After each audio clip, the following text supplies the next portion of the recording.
amados irmãos, esta é a mensagem que a direção da nossa igreja divide conosco nesta ocasião.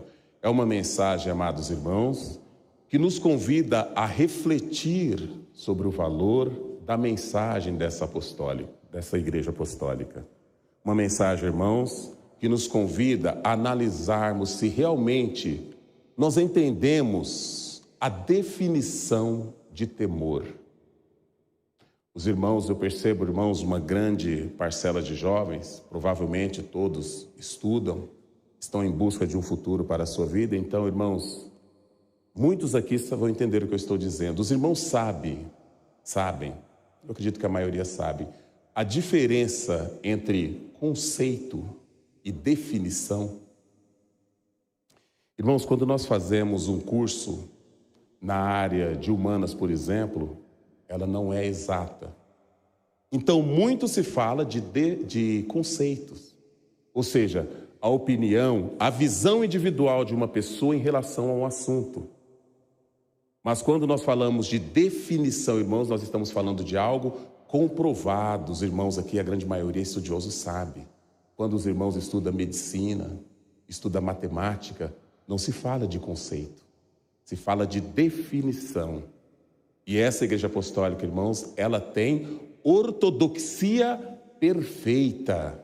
Ela tem ortodoxia perfeita por quê? Porque é baseada, irmãos, em definição, ou seja, comprovado pelo poder teocrático.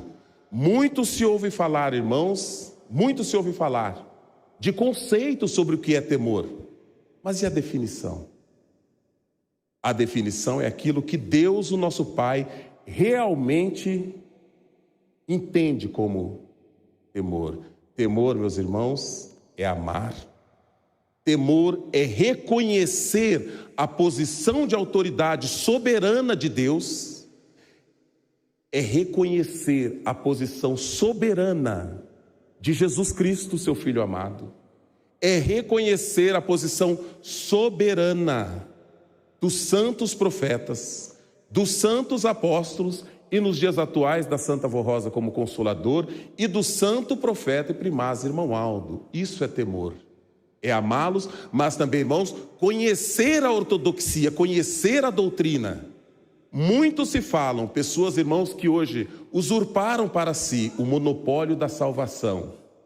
Negam a Maria Santíssima esse temor. Negam a Maria Santíssima.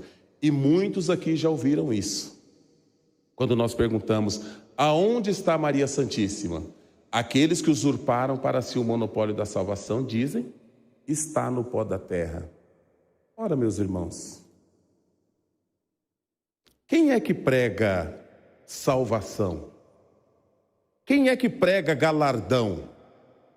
Quem nos deu autonomia para pregar o galardão de um santo de Deus, como, no caso, Maria Santíssima? Irmãos, quem deu essa autonomia foi o próprio Cristo. Há muitos anos, irmãos, nossa missionária pregou isso muitas vezes. Homens e mulheres que sofreram, lutaram em busca de sua salvação, irmãos, realmente, quando deixava a vida do seu corpo, adormecia o sono do justo. Por que isso? Porque a dívida que pesa sobre o pecado. Que dívida é essa, irmãos? A dívida é extinção, é morte, é perca irreversível. Esse é o salário da morte. Muitos que morreram antes da vinda do nosso Mestre Jesus passavam por esse processo de estar no pó da terra. Porque não podiam entrar nos céus, porque a dívida que pesava sobre o pecado não havia sido paga. E hoje, irmãos, tem pessoas que usurparam para si o monopólio da salvação. Dizem estar pregando o nome de Jesus, mas negam a ele o direito de ser salvador da humanidade. Porque quem nos deu o direito, irmãos, de pregar que nós morremos e herdamos a glória celestial após a morte de Jesus? Não é uma doutrina, não é uma ortodoxia apostólica, é uma ortodoxia, irmãos, dos apóstolos, porque foram eles que ensinaram. Está lá em Mateus 27, a tarde em que Jesus morreu. O que aconteceu na tarde em que Jesus morreu? Fenderam-se as rochas, o véu do templo rasgou-se de cima a baixo.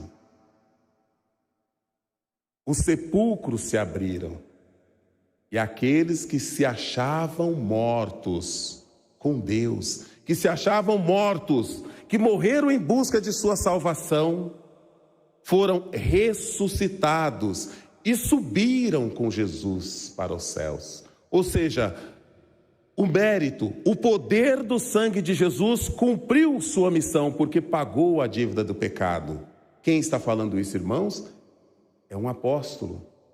Muitas pessoas tentam negar a Maria Santíssima algo que é dela por direito. Eles dizem isso, que Maria Santíssima está no pó da terra. Então o sangue de Jesus não teve poder? O sangue de Jesus não cumpriu o seu propósito, que era trazer a salvação? O sangue de Cristo então foi ineficiente diante do pecado? Não, meus irmãos. São Mateus, ele nos diz que fenderam-se as rochas. O véu do templo rasgou-se de cima a baixo, e aqueles que se achavam mortos com Cristo, mortos na esperança da vinda do Salvador, mortos em busca de sua salvação, dormiam o sono do justo, mas foram ressuscitados e subiram com Jesus para os céus. E aqueles soldados que estavam ali crucificando Jesus, ao ver tamanha grandiosidade, irmãos, eles disseram: este homem realmente é o Filho do Deus vivo. Cumpriu-se. Essa é uma profecia, irmãos, registrada no Velho Testamento, a vinda do Salvador. Ele viria trazer o quê? Ele seria o príncipe da paz, nos traria a paz, uma mensagem de paz, amor e união, que é o princípio da salvação. Porém, Jesus, o Filho de Deus, o que ele nos diz, irmãos, depois de morto e ressurreto? O que ele nos diz? O que ele diz aos seus discípulos? Os seus discípulos o conheciam. Nós conhecemos um profeta de Deus, privilegiado fomos, o Santo Irmão Aldo, que nos deixou, irmãos, uma ortodoxia perfeita. Uma ortodoxia, irmãos, teocrática, porque nós cremos que tudo que nos foi ensinado veio de Deus nosso Pai. Porém, o que Jesus nos diz, depois de ressurreto diante dos seus discípulos o conheceu, sabiam, eles viram. Quando Jesus chega diante do túmulo de Lázaro, que já começava a cheirar mal, depois de morto há 3 dias, por acaso, irmão, Jesus chega e diz: Lázaro, por favor, saia para fora? Não. Por acaso Jesus diz: em nome de Deus? Não. Os irmãos sabem por que ele não diz em nome de Deus? Porque ele tinha autoridade divina. Santo Isaías, ele nos fala quem que ele fala que viria nos trazer a salvação? Ele será maravilhoso conselheiro, ele será Deus forte e Pai da eternidade, príncipe da paz. Esse seria o Salvador. E os anjos, irmãos, quando Santo Elias tem uma visão do trono de Deus, ele nos relata o que ele vê diante do trono de Deus: querubins e serafins voando diante do trono, expressando a grandeza daquele que está sentado ao trono. E parte desse trono se desprende, Jesus se desprende da Santíssima Trindade e vem a essa terra nos trazer a salvação. Quando ele chega diante de Lázaro, ele dá uma ordem: Lázaro, levanta e saia para fora. Os apóstolos viram isso, eles foram testemunhas oculares. Por isso, meus irmãos, o apostolado é considerado um ofício, porque precisava ser passado de Cristo para eles. Isso é uma realidade. Quem não conheceu Jesus não podia ser apóstolo. Por quê? Porque não recebeu, porque o apostolado, os dons de Cristo só podia ser passado através da sucessão apostólica. Nós temos sim São Paulo, que é considerado um apóstolo, irmãos, e não conheceu Jesus em vida. Mas quem veio chamá-lo ao apostolado na estrada a caminho de Damasco? Foi Jesus. Jesus não lhe mandou o recado. Ele não mandou o recado para São Paulo. Ele se manifestou e o chamou. Por isso é apóstolo. Os apóstolos, ao ver Jesus, sabendo que Jesus era portador de todo esse poder, o que eles pedem a Jesus? Mestre, fique conosco. Nós vimos o Senhor ser morto, vimos ressuscitar, o Senhor tem poder sobre a morte. E o que Jesus nos diz, irmãos? Jesus, ele nos diz, irmãos, que está lá em João 14. Na casa do meu Pai há muitas moradas, mas eu vou lhes preparar um lugar. Ou seja, as moradas que já existiam na região celestial não eram boas o suficientes. É isso que Jesus está dizendo. As moradas que existem na região do meu Pai, elas não são boas o suficiente para aqueles que morrem, que morreram, que deram sua vida, que foram martirizados em prol da obra de salvação. Eu vou lhes preparar o lugar. E se Jesus vai preparar o lugar, irmãos, ele é melhor do que tudo que se possa imaginar. Porque quando São João, irmãos, está registrado lá no Apocalipse 22:11, ao vencedor de modo algum passará pelo dano da segunda morte. Por quê, irmãos? Porque ele tem galardão. Jesus está nos falando de galardão.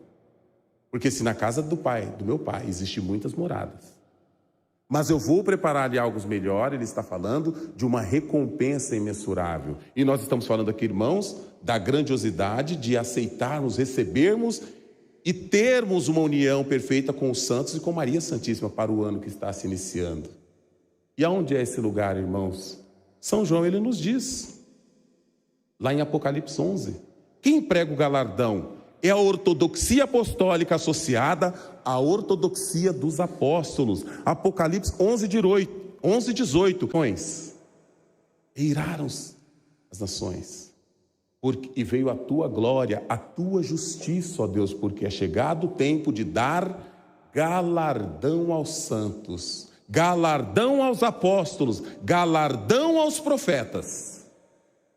Isso, irmãos, é palavra das Escrituras, que fazem parte da ortodoxia apostólica.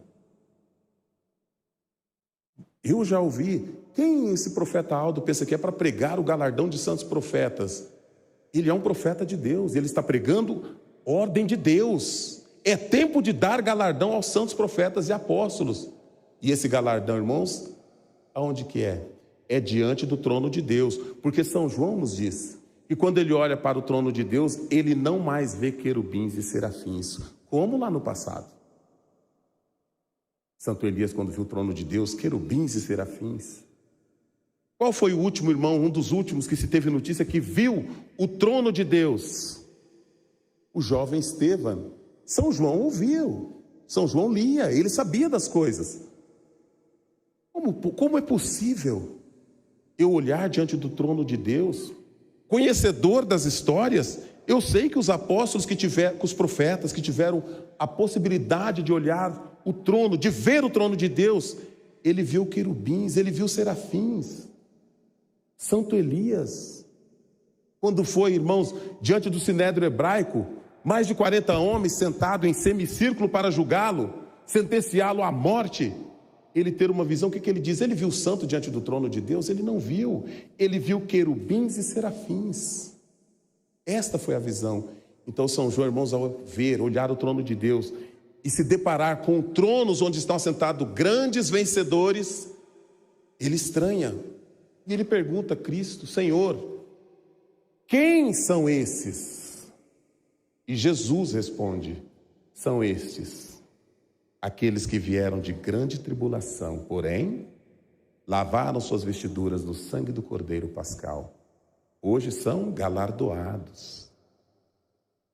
E ele olha diante do trono, ele vê o que, irmãos? Uma multidão de querubins e serafins? Não, ele vê uma multidão de santos galardoados. Esta, irmãos, é mensagem dos santos profetas, mensagem dos santos apóstolos, que fazem parte da ortodoxia apostólica. E é importante nós lembrarmos disso, irmãos, para sabermos o valor de Maria Santíssima, porque muitas pessoas negam. E qual é a posição de Maria Santíssima, irmãos? São João nos fala. Mas antes de São João nos falar, vamos nos recordar de uma situação. Há muito tempo, Deus decide julgar e sentenciar a extinção a cidade de Israel por causa do pecado. E ele envia, irmãos, um arcanjo para levar ali a destruição, para levar a sentença condenatória que pesa sobre o pecado. É importante nós entendermos isso, irmãos, para entendermos o que é temor, para entender o que é o amor de Deus. Deus não mata ninguém, Deus não julga ninguém. Ele julga, condena e sentencia o pecado. Agora, se nós pegamos essa marca que tem a condenação do pecado e trazemos para a nossa vida, nós somos responsáveis por isso. Deus envia um anjo, o arcanjo Gabriel, para cumprir a ordem. Quando Gabriel, irmãos, está de frente para aquela cidade, ele saca uma arma, configurada nas Escrituras como uma espada de fogo. Quando ele empunha aquela arma, irmãos, Deus se compadece daquela situação, daquela cidade. Qual é a ordem de Deus para o anjo Gabriel? Pare. Esta é a ordem de Deus. O anjo Gabriel, irmãos, ele para na mesma posição que está. Ele não guarda sua arma, ele não vira para trás, ele não retorna. Ele cumpre fielmente a ordem de Deus. Pare. Então ele para na mesma posição. Então Deus disse: guarde essa arma. Ele guarda e permanece na posição de levar a sentença condenatória que pesa sobre o pecado. Deus diz: vire-se, agora retorne. Esse é o anjo Gabriel. E Maria Santíssima, irmãos, ela relata ao médico lucano, São Lucas, que uma das coisas que lhe causou grande emoção quando ela foi saudada pelo anjo Gabriel foi a maneira como o anjo Gabriel a saudou. Porque Maria Santíssima, ela já ouvira diversas vezes as histórias que relatavam a saudação que era destinada aos grandes nobres do passado. E foi dessa maneira que o anjo Gabriel a saudou. E se ele a saudou da maneira destinada a grandes nobres do passado, foi porque Deus quisera assim. Porque o anjo Gabriel, irmãos, ele não faz nada, nenhum arcanjo faz nada que não for de acordo com a santíssima, eterna e imutável vontade do nosso soberano e eterno Deus. E São João, irmãos, ele nos relata o poder de Maria Santíssima. Porque lá no passado, vendo aos pés da cruz sua mãe, Jesus diz o quê? Filho, eis aí tua mãe. Mãe, eis aí teu filho. Quantas mensagens Jesus nos deu nesta hora. Jesus sabia que não existe nada maior no mundo do que o amor de mãe. Irmãos, apenas uma coisa é maior do que o amor de mãe. Só uma coisa. Jesus sabia disso. Sabe o que é maior do que o amor de mãe, irmãos? É o medo de perder um filho. Só isso, mais nada. Quando ele fala: filho, eis aí tua mãe. Eu me coloco na posição de filho, assim como todos nós devemos nos colocar aqui, nos perguntar: qual é o respeito que eu devo à mãe? Qual é a admiração, qual é o carinho e qual é a posição que uma mãe se encontra diante de um filho? É uma posição de amor, de respeito e de autoridade e de superioridade, porque a mãe, nós devemos submissão às nossas mães. Isso é uma realidade.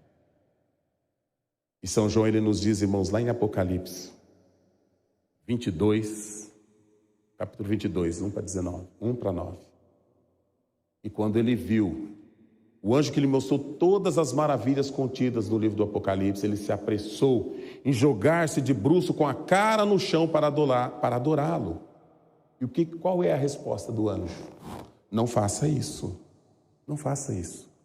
Porque sou eu, palavras do anjo a um apóstolo de Jesus. Sou eu. E aqueles que foram criados como eu, e somos conservos seus, ou seja, estamos aqui para servi-los. Lhes devemos obrigações, lhe devemos respeito, lhe devemos obediência. Isso é um apóstolo, um galardoado, e Maria Santíssima que está acima disso.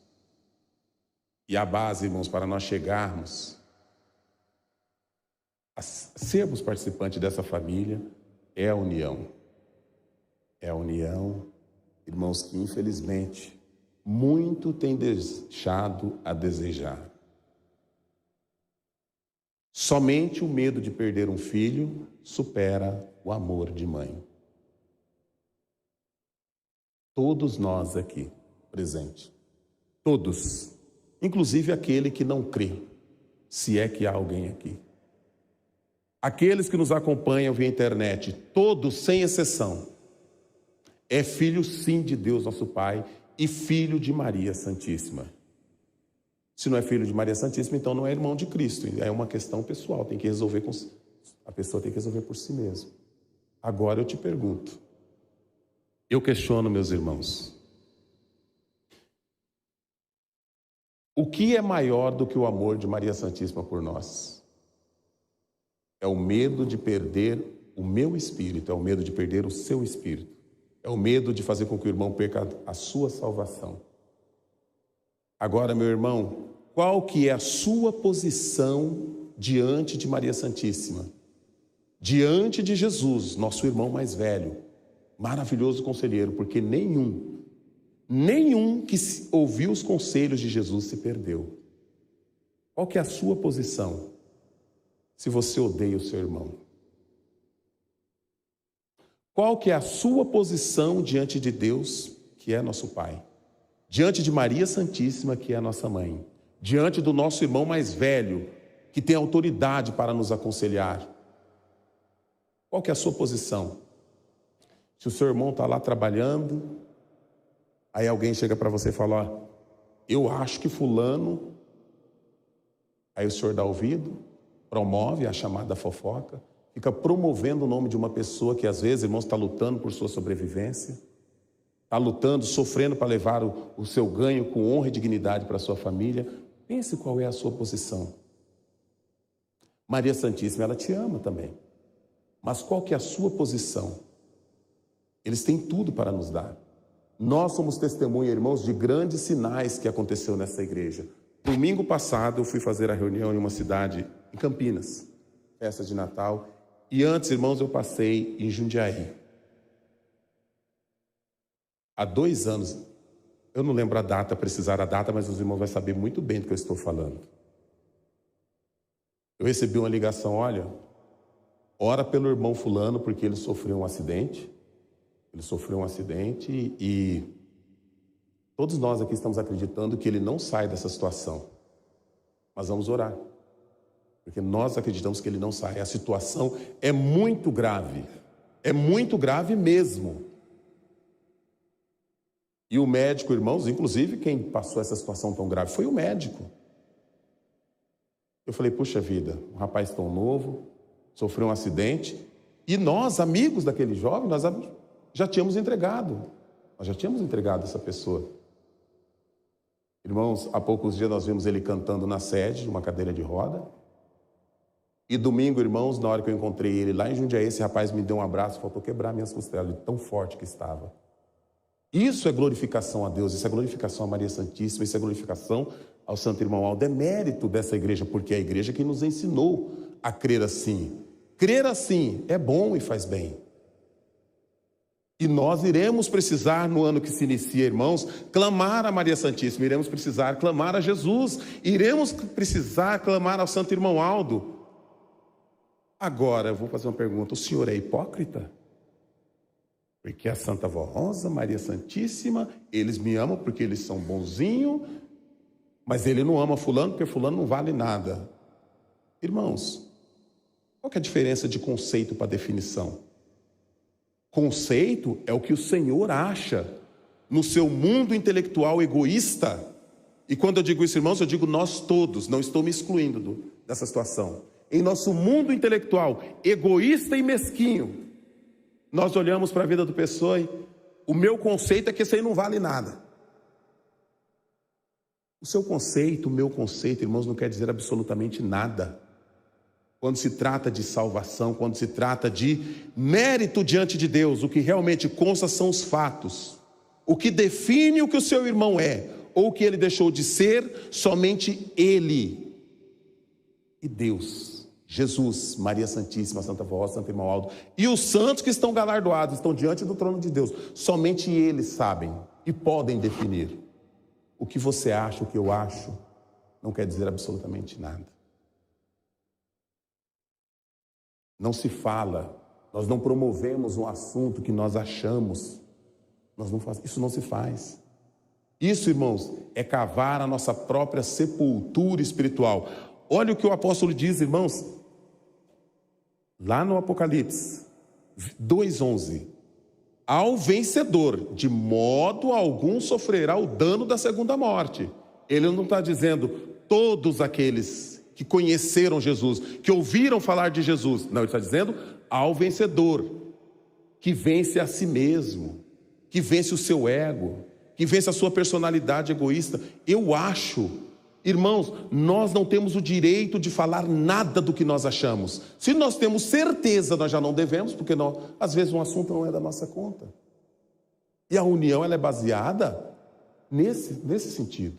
É aqui que se embasa a confiança, o respeito, o amor, a justiça, o perdão e a união vinda com Cristo lá atrás. Porque quando Ele veio nos trazer a salvação, Ele veio nos trazer esta definição de amor e união. Ele não veio trazer conceito, Ele veio trazer a definição, porque é real, porque é forte, porque é verdadeiro. No ano que se inicia, muitos que estão aqui precisarão clamar fervorosamente por um livramento, por uma bênção, por uma mudança de vida, ou pela vida de um filho, ou pela vida de um pai, pela vida de um irmão.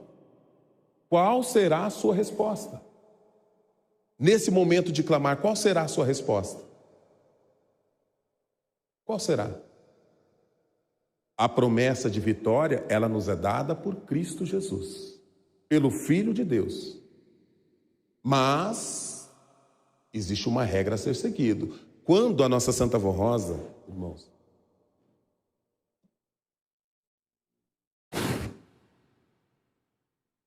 chegou nesta igreja, eu estava lendo hoje, irmãos, o livro Nossa História, Nossas Vitórias. Quando a Santa Vó Rosa chegou em nossa igreja, depois de sua primeira visita, seu primeiro contato espiritual com Cristo, lá narra aquela visão daquele campo muito amplo, onde estavam diversos povos. Todos os irmãos aqui conhecem essa história. Pelo menos creio eu que sim, todos já devem ter lido. Irmãos, nós tínhamos um problema seríssimo em nossa igreja, porque o poder das trevas entrava aqui para nos afrontar. Nós tínhamos possessões de espírito das trevas dentro da igreja apostólica. Nós tínhamos, no momento em que ela pediu a Cristo, mestre, o Senhor fique conosco, nós iremos fazer o que for preciso. O que Jesus diz? Qual foi a resposta de Jesus? Eu fico nessa igreja, mas precisa ser de acordo com a vontade do meu Pai.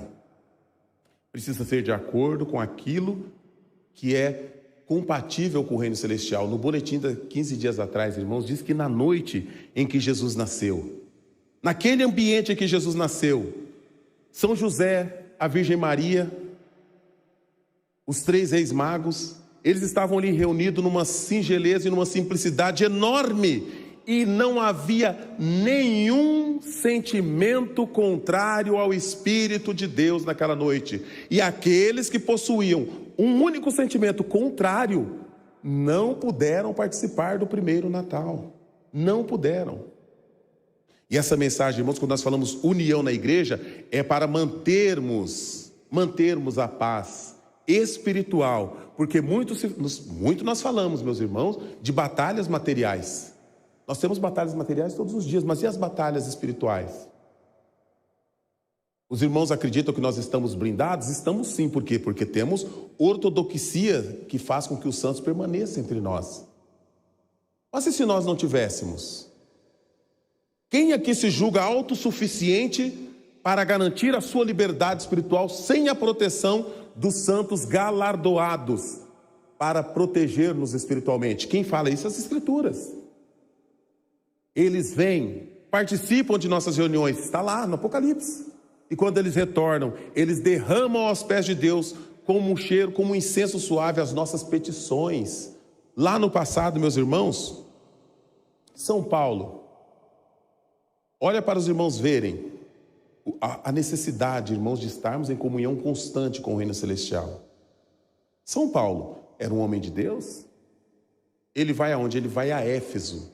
Ao chegar em Éfeso, irmãos, aquela igreja tem um problema muito sério. Era a igreja verdadeira, era uma igreja de Jesus, mas não contava com o galardão dos santos trabalhando em seu favor. Porque os santos foram galardoados quando? Está lá no Apocalipse, eles foram galardoados agora. Quando houvesse um povo preparado para receber naquela época, não. Tanto que São Paulo teve a visão do livro do Apocalipse depois. São Paulo vai a Éfeso, chega lá, irmãos, o que acontece? Possessão de espírito das trevas. Quem pastoreou Éfeso? Aquele púlpito da igreja em Éfeso, na cidade de Éfeso, irmãos, nunca um herege, nunca um mentiroso, nunca alguém que usurpou para si o monopólio da salvação, usurpou para si o direito de ser chamado filho de Deus e negava ao outro. Isso nunca subiu naquele púlpito para pregar, jamais. São Timóteo pastoreou a igreja de Éfeso. São Paulo pastoreou a igreja de Éfeso. E o próprio São João, autor do livro do Apocalipse, pastoreou a igreja de Éfeso. E quando São Paulo chega lá, o que tem, irmãos? Uma possessão de espírito das trevas dentro da igreja. E ele chega e ele faz o quê? Ele expulsa, porque ele tinha os dons do apostolado. Entre esses dons está o dom de quê? De expulsar espírito das trevas. Esse dom é o que garante a unidade da igreja apostólica e a paz que reina em nossas reuniões. Porque é os dons dos apóstolos, compete a ele exercer esses dons. E a igreja tem paz, o espírito das trevas sai e a igreja tem paz. E depois, quando São Paulo vai embora, quem era o sacerdote? Era Cefas. Tinha ele 7 filhos. Quando os filhos vêm, São Paulo vai embora, o espírito das trevas entra de novo. O que eles dizem? Não, pai, deixa que nós expulsamos, nós vimos São Paulo. São Paulo veio aqui e fez, por que nós não podemos? Quando uma pessoa, irmãos, portando o espírito das trevas, adentra as reuniões, aqueles homens se colocam de frente para expulsar, sabe qual é a resposta? Aquele espírito dá risada. Eu conheço Jesus, olha as palavras dele. Eu conheço Jesus, hein? Eu sei muito bem quem é São Paulo. E vocês, quem são? Essa é a pergunta que nós devemos fazer. E nós, quem nós somos? Realmente somos apostólicos? Realmente somos eleitos de Deus, no mais amplo sentido da palavra? Merecemos a presença dos santos hoje? Sim, está comprovado. Mas mereceremos amanhã? E é o espírito das trevas que expulsa aqueles homens de dentro da igreja. Hoje, irmãos, isso não pode acontecer. Nós somos responsáveis por manter essa igreja do reino dos céus aqui na terra. E isso, irmão, para isso é necessário o exercício espiritual com Maria Santíssima, com a Santa Vó Rosa, o nosso Consolador, o Santo Profeta Irmão Aldo, com Jesus, que é o nosso Mestre e Salvador, e com todo o reino celestial, santos irmãos que foram galardoados. E isso, palavra dos apóstolos. Porque existem pessoas, irmãos, que são incrédulas. Quem essa igreja pensa que é para estar pregando o galardão de santos, se não creem na palavra de um profeta, como é o caso do nosso Santo Irmão Aldo, que creiam nas palavras dos santos apóstolos, porque são palavras registradas no livro sagrado. Tudo que foi falado aqui. Nós precisamos, irmãos, entender o verdadeiro conceito de salvação. Hoje, irmãos, está assim nesse mundo. Tem muitas pessoas por aí, que, por saber ler, pega o livro sagrado e o leem da maneira que mais lhe convém, deturpa aquilo que é real e vive de levar o engano, negando a Jesus aquilo que lhe é de direito, se julgando melhores do que os arcanjos, do que os querubins, se julgando melhores que os santos apóstolos, que foi quem deixou esta doutrina perfeita para nós, para que nós hoje pudéssemos buscar a nossa salvação sem deturpar a verdade.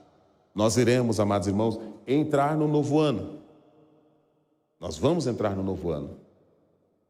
Maria Santíssima estará ao lado de cada um de nós. junto a Jesus, seu Filho amado, junto ao santo profeta irmão Aldo, junto à Santa Vó Rosa. E eles estarão olhando para cada um de nós para aplicar a todos os instantes do nosso dia, a todos os instantes do ano que irá se iniciar, a justiça de Deus. Então, se nós precisarmos dele e pedirmos com fé, o que será definido, irmãos, como resposta é a nossa conduta como família apostólica.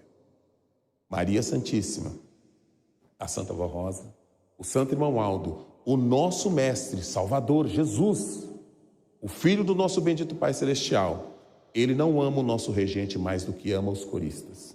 Ele não ama a mim mais do que ama os membros da igreja. Ele não ama os membros mais do que ama o coral. Ele nos ama a todos na mesma proporção e conteúdo. E é assim que ele trabalha na vida de cada um de nós. Se nós tivermos mérito e clamarmos com fé, obedecendo aquilo que Cristo veio nos trazer, que foi uma mensagem de paz, amor e união, conhecendo a disciplina que nos qualifica como santos, que nos livra de todo quanto é tipo de malícia e pecado, nós seremos vencedores. Nós iremos vencer as adversidades da vida. No ano que se inicia, muitos de nós, talvez daqui a um ano, alguns nem estarão aqui, mas precisarão clamar. E Jesus, irmãos, ele é justo. Ele é amoroso, mas ele é justo. Essa, prezados irmãos, são as palavras para cada um de nós, para todos nós, meditarmos. O que é igreja? Meditarmos, irmãos, qual é a definição de temor a Deus? Qual é o conceito que eu tenho de temor a Deus? Está compatível com a definição? Qual é o seu conceito de amor ao próximo? Esse conceito que o Senhor tem no seu coração. Esse conceito que cada um de nós temos em nosso coração. Ele é compatível com a definição de Cristo? Cristo morreu na cruz. Isso é definição de amor. Isso é definição de amor. Ou na sua cabeça, irmãos, Jesus, Maria Santíssima, ama mais o Senhor, ama mais os seus filhos do que ama o seu irmão e os filhos do seu irmão. Meditem, meus irmãos, nessas palavras. Nós iremos ouvir, irmãos, uma última apresentação do coral como oportunidade para nós meditarmos na mensagem que nos é oferecida. Irmãos, eu ainda tenho, após a apresentação do coral, eu poderia fazer a leitura agora dessa mensagem, mas eu gostaria de convidar o coral, se possível, repetir depois para o final da reunião o hino que traz o título O Começo de uma Nova Caminhada. Nós iremos ouvir agora, pelo coral, o hino que traz o título Vem Chegando o Ano Novo. E se os irmãos estiverem dispostos, sentirem o desejo, eu irei fazer a leitura de mais uma pequena mensagem após esse hino e nós retornaremos, irmãos, ouvindo o começo de uma nova caminhada. Os irmãos estão de acordo? Então ouçamos, irmãos. Vem chegando um ano novo.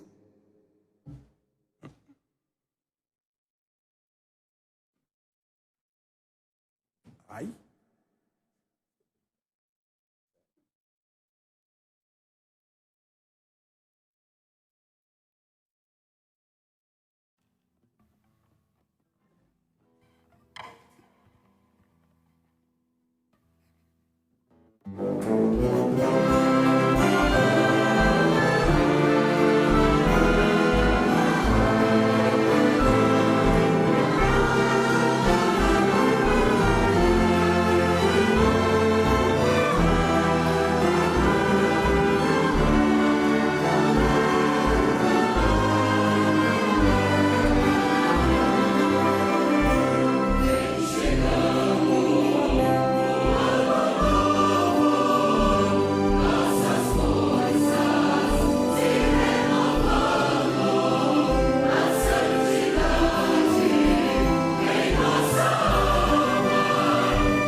Irmãos, eu gostaria de fazer um aviso do coral. O coral avisa que amanhã haverá ensaio a partir das 9 horas.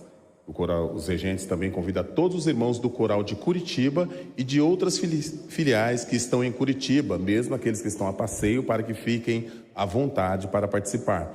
Estará sendo estudados os hinos a serem apresentados na passagem de ano amanhã, que terá início às 19 horas e 30 minutos. Eu gostaria de deixar o convite aos aqueles que nos acompanham via internet para participarem dessa atividade festiva. Todos os irmãos que estão aqui presentes também estão convidados. Aqueles que porventura estão nos visitando hoje pela primeira ou segunda vez, fiquem à vontade para participar conosco amanhã desta santa reunião e participar também da ceia de Natal que será feita com toda a família apostólica. O senhor e a senhora será muito bem-vindo. Eu irei então, irmãos, fazer a leitura. É uma mensagem bem pequena, a saudação de Ano Novo. Aos estimados irmãos apostólicos, aos ouvintes do programa A Hora Milagrosa e internauta, desejamos um feliz ano novo, de muita paz, amor e união, e que todos promovam essa paz e união com seus familiares e entre todas as pessoas com as quais convivem a cada dia, e que possam desfrutar de um feliz, próspero e abençoado ano novo, com muita prosperidade em sua vida, trabalho e estudos. Desejamos também que o amparo e a proteção de Deus e dos seus santos sejam a esperança de dias melhores e que todos nós possamos cumprir com amor nosso ministério nesta Igreja Apostólica em favor da humanidade e do Reino dos Céus. Portanto, estimados irmãos, sejamos gratos aos céus por tudo que somos e temos. Por esse momento especial de nossas vidas, sintamo-nos muito felizes por estarmos reunidos na Igreja Apostólica sob o amparo dos santos e anjos dos céus. Sejamos humildes, justos, benevolentes, pacientes, caridosos, compreensivos e procuremos abrir ainda mais nosso coração para que o bem e o amor ao próximo sejam ainda maiores em cada dia deste ano que irá se iniciar. Feliz ano novo com muita saúde, alegria, paz e prosperidade, com as bênçãos preciosas de Deus o Pai, de Jesus, seu Filho amado, da bendita Mãe, Virgem Maria Santíssima, da Santa Vó Rosa, nosso Consolador, do Santo Profeta Irmão Aldo, junto a todos os santos e anjos da glória do nosso Deus, que continue zelando, amparando e intercedendo em favor de todo o povo apostólico fiel e daqueles que haverão de conhecer e crer na mensagem que anunciamos. O Conselho Deliberativo saúda nesse ano novo com muito carinho aos pastores, obreiros, regentes, coristas, músicos e a todos nossos queridos irmãos apostólicos. Vamos juntos, com muito amor e confiança, levar essa Igreja Apostólica ao conhecimento de todos aqueles que desejam servir ao Reino dos Céus. Feliz Ano Novo são os votos do Conselho Deliberativo e da Igreja Apostólica.